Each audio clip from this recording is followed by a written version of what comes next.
سلام به همگی و خیلی خوش اومدید به این راهنمای کامل برای فتح کردن آزمون‌های گواهینامه رانندگی کالیفرنیا. امروز قراره با همه پیچیدگی‌ها و استرس‌های آزمون DMV خداحافظی کنیم و اون رو به یه ماجراجویی هیجان‌انگیز تبدیل کنیم. آماده‌اید که این چالش رو با هم پشت سر بذاریم؟ بزن بریم. به فارسی DMV خوش آمدید. ما اینجا هستیم تا قدم به قدم از آزمون ساده بینایی گرفته تا بازرسی فنی ماشین همه چیز رو براتون روشن کنیم. پس کمربندهاتون رو محکم ببندید چون سفرمون همین الان شروع میشه. بسیار خوب. اینم از نقشه راه امروزمون. اول از 3 آزمون اصلی حرف میزنیم، بعد میریم سراغ جزئیات آزمون بینایی و دانش. در ادامه یاد میگیریم چطور برای آزمون رانندگی آماده بشیم. از بازرسی ماشین میگیم، قوانین خود آزمون رو بررسی میکنیم و در آخر هم با یه پرسش و پاسخ سریع همه چیز رو جمع‌بندی میکنیم. ببینید، هر کسی که میخواد گواهینامه بگیره باید از 3 مرحله اصلی یا بهتره بگم 3 آزمون بزرگ عبور کنه. این 3 آزمون شامل آزمون بینایی، آزمون دانش تئوری و در نهایت آزمون عملی رانندگی پشت فرمونه. اینها در واقع 3 تا فیلتر هستن تا مطمئن بشن شما برای رانندگی امن و امان کاملا آماده اید. خب، بیایید با 2 مرحله اول شروع کنیم.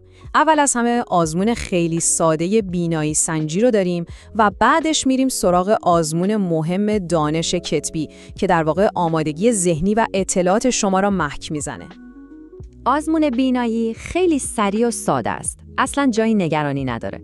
فقط میخوان مطمئن بشن که شما دید کافی برای رانندگی ایمن رو دارید. یه نکته خیلی مهم اینجا هست. اگه با عینک یا لنز امتحان میدید، حواستون باشه که یه محدودیتی توی گواهینامه‌تون ثبت میشه که میگه شما همیشه باید با این وسایل کمکی رانندگی کنید. حالا اگه یه وقت همونجا قبول نشدید چی؟ بازم جای نگرانی نیست. بهتون میگن که برید پیش یه چشم پزشک و یه فرم مخصوص به اسم DL62 رو پر کنید و بیارید. به همین سادگی. بسیار خوب. میرسیم به آزمون دانش.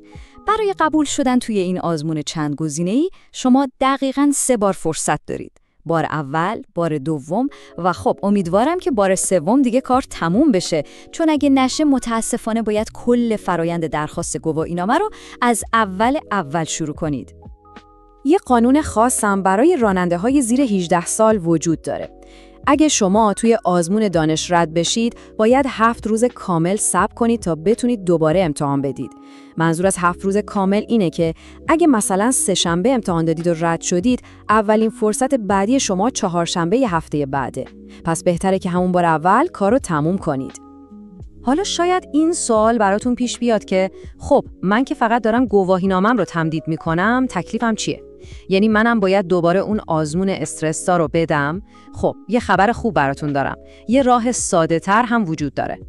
برای تمدید گواهینامه میتونید از یه گزینه عالی به اسم آموزش الکترونیکی یا ای-لرنینگ استفاده کنید.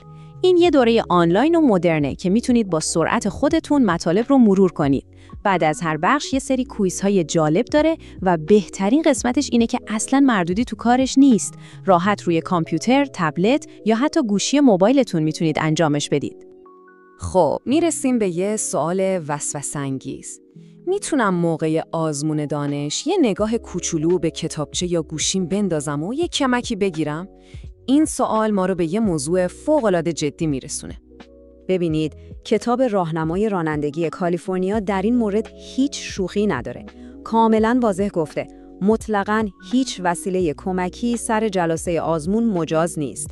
لطفاً مثل اون دوستمون دیوید دیجیتال نباشید که فکر میکرد ساعت هوشمندش میتونه DMV رو دور بزنه. خب نتونست. نتیجهش چیه؟ مردودی فوری و حتی ممکنه براتون دردسر درست بشه. واقعاً ارزش این ریسک رو داره؟ قطعاً نه. بسیار خوب، 2 مرحله رو پشت سر گذاشتیم و حالا رسیدیم به بزرگترین و آخرین چالش، آزمون عملی رانندگی. توی این مرحله آمادگی یعنی همه چیز. شما نه تنها باید مهارت رانندگیتون رو نشون بدید، بلکه باید ثابت کنید که هم خودتون و هم ماشینتون برای این آزمون آماده اند.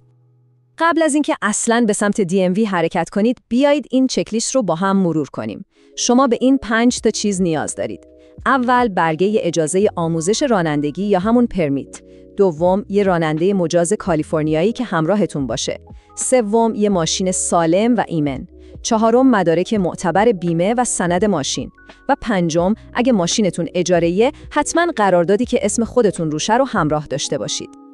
یادتونه گفتم افراد زیر 18 سال برای آزمون کتبی باید 7 روز صبر کنن؟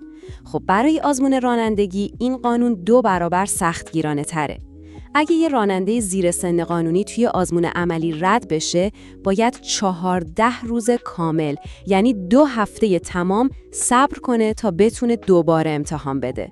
این زمان انتظار واقعاً طولانیه، پس حسابی تمرین کنید. قبل از اینکه حتی استارت بزنید، افسر آزمون گیرنده یه بازرسی اولیه از ماشینتون انجام میده. این دقیقاً مثل یه چک قبل از پرواز برای هواپیماست. اونها میخوان 100% مطمئن بشن ماشینی که باهاش امتحان میدید برای شما، خودشون و بقیه مردم توی خیابون کاملاً ایمنه. اینها یه لیست از چیزاییه که افسر ازتون میخواد نشونش بدید. شیشه سمت راننده باید راحت بالا و پایین بره. شیشه جلو باید تمیز و بدون ترک‌هایی باشه که دیدتون رو مختل کنه. باید حداقل 2 تا آینه عقب نما داشته باشید و چراغای ترمزتون هر دوتاشون باید کار کنن. کمربندهای ایمنی باید سالم باشن و در آخر باید بتونید برف پاکن‌ها رو روشن کنید و علامت‌های دستی برای گردش و توقف رو هم بلد باشید و نشون بدید. حالا بریم سراغ جزئیات فنی‌تر. لاستیک‌های شما باید عاج کافی داشته باشند و یادتون باشه استفاده از اون لاستیک‌های زاپاس کوچیک یا دونات برای آزمون ممنوعه. پدال ترمزتون وقتی تا ته فشارش میدید باید حداقل 1 اینچ با کف ماشین فاصله داشته باشه. بوق ماشینتون هم باید به قول معروف بلند و با افتخار باشه، یعنی از فاصله 200 فوتی شنیده بشه. و در نهایت باید دقیقاً بدونید چطور ترمز دستی رو فعال و غیر فعال کنید. این یه هشدار خیلی مهمه. اگه ماشین شما حتی یکی از این شرایط رو نداشته باشه، آزمون شما همونجا لغو میشه و باید برید و یه وقت دیگه بگیرید. یعنی کل زحمت اون روزتون به هدر میره. پس خواهشاً ماشینتون رو از قبل حسابی چک کنید. بسیار خوب، ماشینتون از بازرسی سربلند بیرون اومده و حالا وقتشه که مهارتتون رو توی جاده نشون بدید. بیایید با هم قوانین خود آزمون رانندگی رو بررسی کنیم. افسر آزمون گیرنده ممکنه دستورهای چند مرحله‌ای مثل این بهتون بده. توی خیابون بعدی به چپ بپیچ و بعدش توی اولین چهارراه دوباره بپیچ به چپ. هدف از این کار اینه که ببینن شما میتونید دستورالعمل‌های پیچیده‌تر رو به خاطر بسپارید و به درستی اجرا کنید یا نه. پس با دقت و تمرکز کامل گوش کنید. در مورد استفاده از تکنولوژی ماشین یه سری قوانین مشخص وجود داره. شما میتونید از سیستم‌های کمکی ایمنی مثل دوربین دنده عقب یا سنسور نقطه کور استفاده کنید، ولی حواستون باشه اینها جایگزین نگاه کردن به آینه‌ها و چرخوندن سر برای چک کردن نقاط کور نمیشن. اما استفاده از تکنولوژی‌های رانندگی خودکار مثل پارک اتوماتیک یا کروز کنترل هوشمند کاملاً ممنوعه. یادتون باشه این آزمون برای سنجش مهارت شماست، نه مهارت ماشینتون. و این هم 3 تا قانون نهایی که حتماً باید یادتون بمونه. اول، مترجم فقط و فقط در مرحله که بازرسی اولیه ماشین مجازه که حضور داشته باشه. دوم، به هیچ وجه مسافری در ماشین مجاز نیست. و سوم، استفاده از هر نوع دستگاه ضبط صدا یا تصویر مثل دوربین یا گوشی اکیداً ممنوعه. خب ما تمام مراحل این مأموریت رو با هم مرور کردیم. حالا وقتشه با چند تا سوال و جواب سریع مهمترین نکات رو یه بار دیگه توی ذهنمون تثبیت کنیم تا مطمئن بشیم چیزی از قلم نیفتاده. سوال اول، یه راننده زیر سن قانونی اگه توی آزمون رانندگی رد بشه، چقدر باید صبر کنه تا بتونه دوباره امتحان بده؟ جواب دقیقش اینه 14 روز کامل که روزی که رد شده رو هم حساب نمی‌کنیم. سوال دوم، آیا دوستم میتونه موقع رانندگی توی آزمون دستورات افسر رو برام ترجمه کنه؟ خیر، به هیچ وجه. مترجم فقط در مرحله بازرسی فنی ماشین قبل از شروع رانندگی میتونه کمک کنه. و سوال آخر، چطور میتونیم مطمئن بشیم که آزمون دانش رو همون بار اول با موفقیت پشت سر میذاریم؟ جوابش یک کلمه است: تمرین.